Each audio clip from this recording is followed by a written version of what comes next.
Scatter plot বের করতে পারবেন, তারপরে কোরিলেশন কোএফিসিয়েন্ট বের করতে পারবেন, তারপরে আপনার পি ভ্যালু বের করতে পারবেন, অর্থাৎ প্রবাবিলিটি প্লট বের করতে পারবেন। Welcome back my channel. আজকে আলোচনা করব একটি টুল হচ্ছে স্ক্যাটার ডায়াগ্রাম।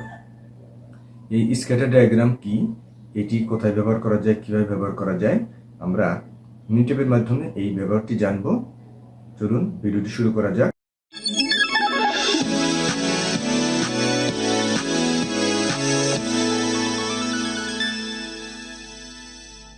যেটি বলতেছিলাম, আজকে আলোচনার পরে আমরা জানতে পারবো স্ক্যাটার ডায়াগ্রাম কাকে বলে, কেন আমরা স্ক্যাটার ডায়াগ্রাম ব্যবহার করব, কখন ব্যবহার করব, তারপরে আলোচনা শেষে দিতে থাকবে কিভাবে স্ক্যাটার ডায়াগ্রাম তৈরি করা যায় মিনিটেপের মাধ্যমে।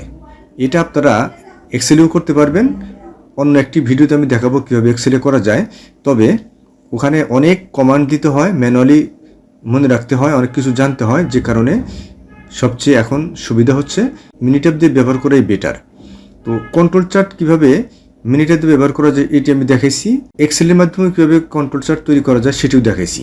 ওই ভিডিও লিঙ্কটি আমি এই ভিডিওর ডিসক্রিপশনে দিয়ে রাখবো, আপনারা সময় পেলে দেখে নেবেন। যাই হোক, আজকের মূল আলোচনা শুরু করি। স্ক্যাটার ডায়াগ্রাম কাকে বলে? স্ক্যাটার ডায়াগ্রাম হচ্ছে, scatter diagram is one kind of diagram where you can see graphically relationship between numerical data between x axis and y axis. এখানে বলতে চাচ্ছে যে স্ক্যাটার ডায়াগ্রাম হলো, এখানে দুইটা ভেরিয়েবল, একটি হলো ওয়াই ভেরিয়েবল যেটি ডিপেন্ডেন্ট ভেরিয়েবল, আর একটি হচ্ছে এক্স ভেরিয়েবল যেটি ইন্ডিপেন্ডেন্ট ভেরিয়েবল।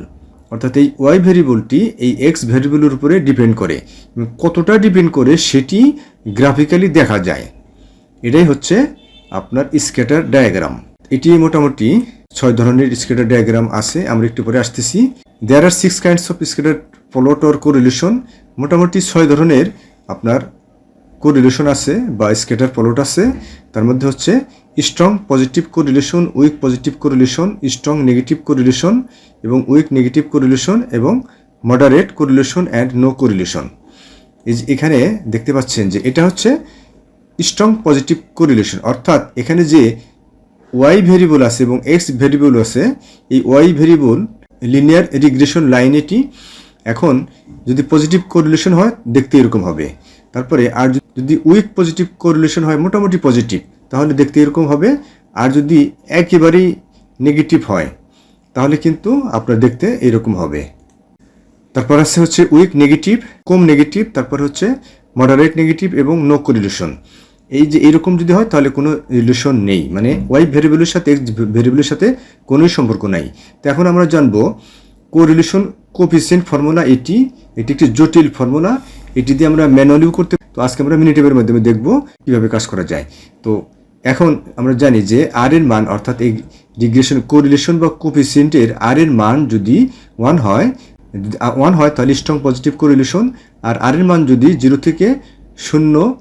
থেকে আপনার 0.3 হয় তাহলে উইক পজিটিভ কোরিলেশন, আর আর এর মান যদি -1 তাহলে বলবো স্ট্রং নেগেটিভ কোরিলেশন, আর এর মান যদি আপনার 0 থেকে -0.3 হয় তাহলে উইক নেগেটিভ কোরিলেশন, আর আর এর মান যদি 0.4 হয় মডারেট কোরিলেশন, আর আর এর মান যদি 0 হয় তাহলে নো কোরিলেশন। যেহেতু আমরা জানলাম মোটামুটি স্ক্যাটার ডায়াগ্রামটা কি, মোটামুটি আমাদের একটা ধারণা হলো, এবং কি কি কয় প্রকার এটি তাও ধারণা হলো।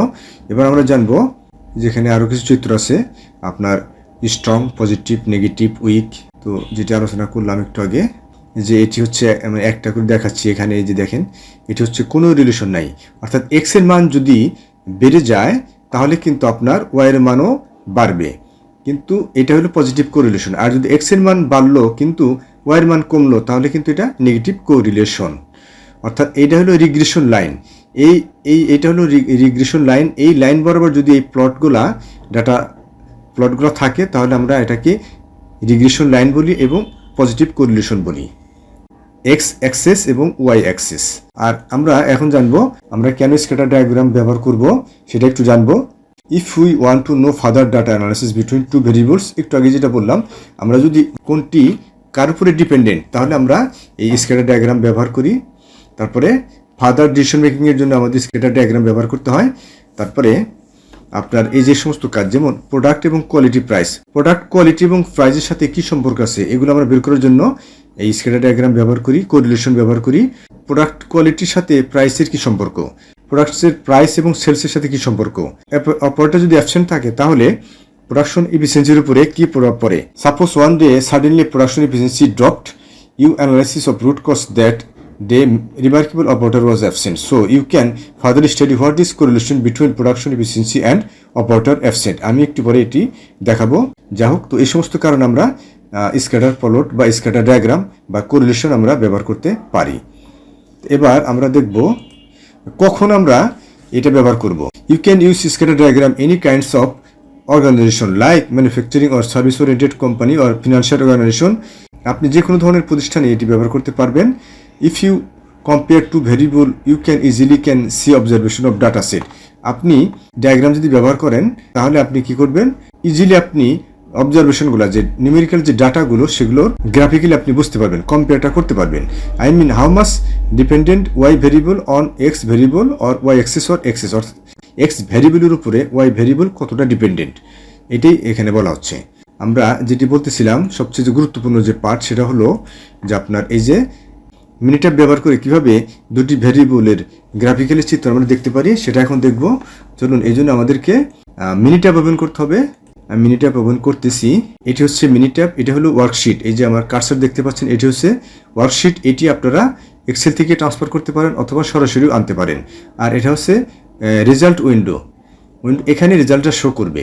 তো এখন আমরা এটাকে কী করব, স্টাডি করব। অর্থাৎ একটি প্রতিষ্ঠানে কিছু লোক নেওয়া হয়েছিল, সেই লোক নেওয়ার জন্য একটা পরীক্ষা নেওয়ার পরে তাদেরকে কাজ করতে দেওয়া হয়েছিল। সেই কাজের এগেনস্টে একটা রেটিং করা হয়েছিল, কে কত প্রোডাক্টিভিটি করেছিল, তার সাথে এই যে স্কোর এর কতটা রিলেশন আছে সেটাই আমরা এখন দেখব।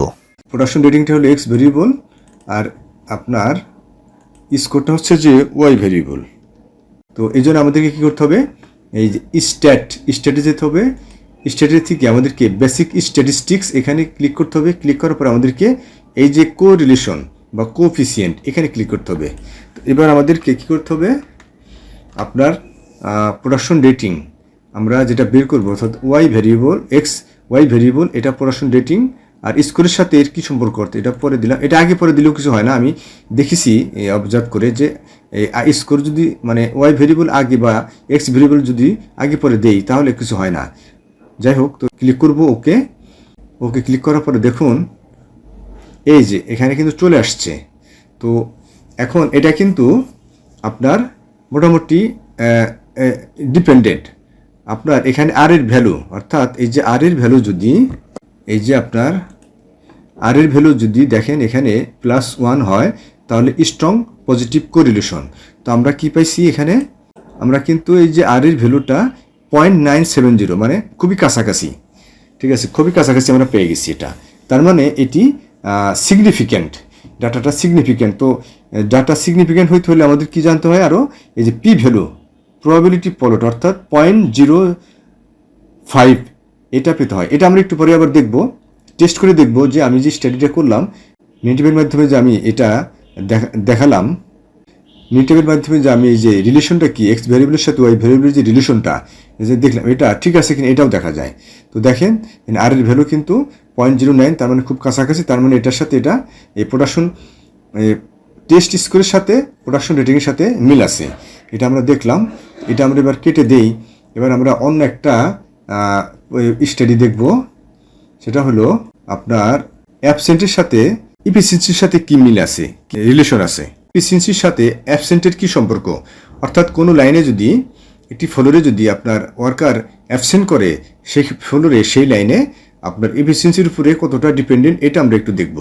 এই জন্য আমি একটি মিনিটেব ওপেন করে নিলাম। আগে থেকে আমি দিয়ে রাখছিলাম অ্যাবসেন্ট, সময় সংক্ষিপ্তের কারণে আমি দিয়ে রাখছিলাম অ্যাবসেন্ট। মনে করেন যে অ্যাবসেন্টের ঘর এটা এফিসিয়েন্সির ঘর। অ্যাবসেন্ট মনে করেন যে নির্দিষ্ট ডেটে ধরেন 7 জন অ্যাবসেন্ট, 4 জন অ্যাবসেন্ট, 3 জন অ্যাবসেন্ট, এইভাবে দেওয়া আছে। আর এই অ্যাবসেন্টের এগেনস্টে এফিসিয়েন্সি দেওয়া আছে 60, 65, 60, 67 এইভাবে দেওয়া আছে। তো এবার আমরা এটা কতটা ডিপেন্ডেন্ট ভেরিয়েবলগুলো সেটা আমরা দেখব। এই জন্য আমাদেরকে যেতে হবে এই স্ট্যাট থেকে বেসিক স্ট্যাটিস্টিক্স, ওখান থেকে আমাদের যেতে হবে কোরিলেশন কোএফিসিয়েন্ট। এখান থেকে আমরা দেখব যে কতটা ডিপেন্ডেন্ট। তো আমার ওয়াই ভেরিয়েবল হচ্ছে এফিসিয়েন্সি, অর্থাৎ ওয়াই ভেরিয়েবল হচ্ছে আপনার ডিপেন্ডেন্ট ভেরিয়েবল, এটা অ্যাবসেন্টের সাথে সম্পর্কযুক্ত। এটা ঠিক আছে কিনা এটা আমরা দেখব। তো আমরা ডবল ক্লিক করলাম, তারপরে অ্যাবসেন্টে ক্লিক করলাম, এবার ওকে করব। ওকে করার পর দেখা গেল যে এটার সাথে কোনো রিলেশন নাই, অর্থাৎ অ্যাবসেন্ট যে অপারেটর করেছে এর সাথে কোনো ইফিসিয়েন্সির সাথে কোনো রিলেশন নাই। তার কারণ হলো দেখেন এই যে আর এর ভ্যালু, আর যেটা কোএফিসিয়েন্ট রিলেশন কোএফিসিয়েন্ট আর এর ভ্যালু -0.362, তার মানে এটা নেগেটিভ কোরিলেশন, মানে অ্যাবসেন্টের সাথে আপনার যে এফিসিয়েন্সি পড়ছে, যে এফিসিয়েন্সি আছে এর সাথে ততটা রিলেশন নাই। তার মানে শুধু যে অ্যাবসেন্ট করলেই, বিষয়টা হলো এরকম যে শুধু যে আমরা কি জানতে পারলাম, শুধু যে অ্যাবসেন্ট করলেই যে এফিসিয়েন্সি কমে তা না, এর সাথে আরও অনেক ইনফ্লুয়েন্স ফ্যাক্টর কাজ করে, এটা এখানে প্রমাণ হলো। তো আর এর ভ্যালু একটু আগে আমি দেখাইছিলাম এই যে এর মাধ্যমে, এই যে আর এর ভ্যালু যদি আপনার আর এর ভ্যালু যদি প্লাস হয় তাহলে স্ট্রং পজিটিভ কোরিলেশন, আর এখানে কি হয়েছে আপনার আর এর ভ্যালু 0 থেকে 0.3 যদি হয় তাহলে উইক নেগেটিভ কোরিলেশন, এই যে এইরকম উইক নেগেটিভ কোরিলেশন। তো আমারটা তো এইরকম হয়েছে, তাই না? তো আমরা দেখলাম যে অ্যাবসেন্টের সাথে অনেক সময় আমরা লক্ষ্য করি প্রোডাকশন ফ্লোরে প্রোডাকশন হেড বা এই লোক বলে যে আজকে প্রোডাকশন কম কারণ অ্যাবসেন্ট বেশি। এটা পুরোপুরি সত্য না। আমরা কিন্তু এটা সত্য না মিথ্যা এটা কিন্তু আমরা দেখলাম। এবার এই যে রেজাল্ট যেটা শো করছে এটা কিন্তু আপনার সিএ অর্থাৎ 95% কনফিডেন্স লেভেলে 95% কনফিডেন্স লেভেলে স্টাডিটা করা হয়েছে। এবার আমরা দেখব আপনার পি ভ্যালু, অর্থাৎ পি ভ্যালু যদিও এই স্টাডির এগেনস্টে যদি পি ভ্যালুর মানটা কি সেটা আমরা আমার যে স্টাডি এটা সত্য না মিথ্যা এটা আমরা স্ট্যাটিস্টিক্যালি জানতে পারবো। তো এই জন্য আমাদেরকে আবারও যেতে হবে, স্টাডি যে আমাদেরকে আপনার এই যে প্রবাবিলিটি প্লট এখানে ক্লিক করতে হবে। ক্লিক করার পরে আমাদেরকে সিঙ্গেলি এখানে ক্লিক করতে হবে। ক্লিক করার পরে ওকে করতে হবে। ওকে করার পরে আমাদেরকে আবার ওকে করতে হবে। এবার দেখেন এই যে পি ভ্যালু হচ্ছে আপনার 0.572, ঠিক আছে। মেন হচ্ছে 66.2, স্ট্যান্ডার্ড ডেভিয়েশন হচ্ছে 4.517, ডাটা ছিল 10টি, মানে ফ্রিকুয়েন্সি এন, আর পি ভ্যালু 0.572। অর্থাৎ এই যে রেজাল্টটা শো করছে আমি যে স্টাডিটা করলাম একটু আগে, এটি স্ট্যাটিস্টিক্যালি সিগনিফিক্যান্ট নয়। আর সিগনিফিক্যান্ট হইতে হলে কি হবে, এই যে সিগনিফিক্যান্ট হইতে হলে পির ভ্যালু 0.005 হতে হবে, ঠিক আছে। তার মানে ঠিকই তো আছে আপনার যে রেজাল্ট আমরা পেলাম, তার মানে আমরা যে কয়টা রেজাল্ট পেলাম সবই ঠিক আছে। পি ভ্যালু এখানে বেশি আছে যে কারণে এটা সিগনিফিক্যান্ট না, বেশি তো হবেই কারণ আপনার এটা নেগেটিভ কোরিলেশন, কারণ এটা আমার নেগেটিভ কোরিলেশন। এটা যদি পজিটিভ কোরিলেশন হইতো তাহলে কিন্তু অবশ্যই ওই যে পির ভ্যালু এটি যদি পজিটিভ কোরিলেশন হতো তাহলে কিন্তু অবশ্যই এই যে পির ভ্যালু এর কাছাকাছি থাকতো, 0.05 হতো। তো এইভাবে আপনারা মিনিটের মাধ্যমে খুব সহজেই স্ক্যাটার প্লট বের করতে পারবেন, তারপরে কোরিলেশন কোএফিসিয়েন্ট বের করতে পারবেন, তারপরে আপনার পি ভ্যালু বের করতে পারবেন, অর্থাৎ প্রবাবিলিটি প্লট বের করতে পারবেন। আরও অনেক কিছু করা যায়। একটি ভিডিওর মাধ্যমে তো সব আসলে উদাহরণ দেওয়া সম্ভব না। প্রোডাক্ট কোয়ালিটির সাথে এবং প্রাইসের সাথে কি সম্পর্ক আছে এটি বের করে দেখাবো। প্রোডাক্ট প্রাইস এবং সেলস এর সাথে কি সম্পর্ক আছে তাও দেখানো যাবে।